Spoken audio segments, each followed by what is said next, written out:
एक लड़की जिसका नाम था सिया, वह पढ़ाई में बहुत अच्छी थी और एक था लड़का जिसका नाम था आरव।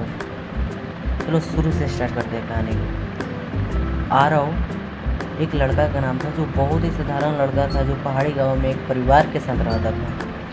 वह रोज़ सुबह स्कूल उठकर रोज़ 5 किलोमीटर पैदल चलता था। एक दिन उसकी क्लास में बहुत खूबसूरत, बहुत सुशील एक नई लड़की का एडमिशन हुआ और उसी का नाम था सिया।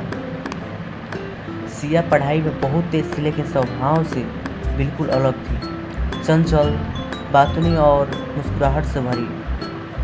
और आरव धीरे धीरे उसकी ओर खींचने लगा, लेकिन कभी कुछ कहा नहीं। सिया को भी आरव का शांत व्यवहार भाने लगा।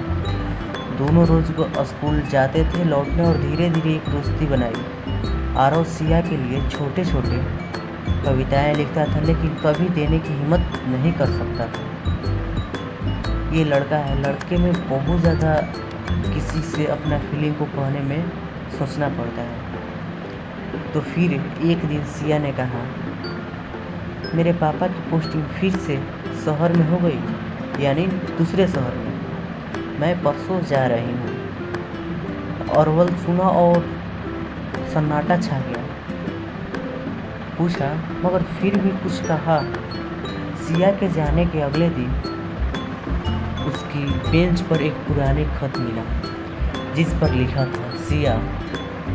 सिया बोलती है, शायद मैं कभी कह नहीं पाया, पर तुम्हारे साथ गए हर पल मेरे लिए एक कविता था। तुम जाओगी, लेकिन मैं यहीं रह जाऊंगा, तुम्हारी हंसी की गूंज में, तुम्हारे छोड़े हुए ख्वाबों में, तुम्हारा आरव। और सिया वो खत पढ़ते हुए चुपचाप मुस्कुराई और आसमान की ओर देखी। वो आखिरी खत शायद कहने से ज़्यादा कह गया था। अगर आप चाहते हैं इस कहानी का अगला भाग भी लिखा जा सके, तो जैसे कि सालों बाद क्या हुआ, ये एक फिल्म अंदाज में कैसे बनाया जा सकता था। अगर आप चाहते हैं कि इसका अगला पार्ट भी आए, तो कमेंट में ज़रूर बताइएगा।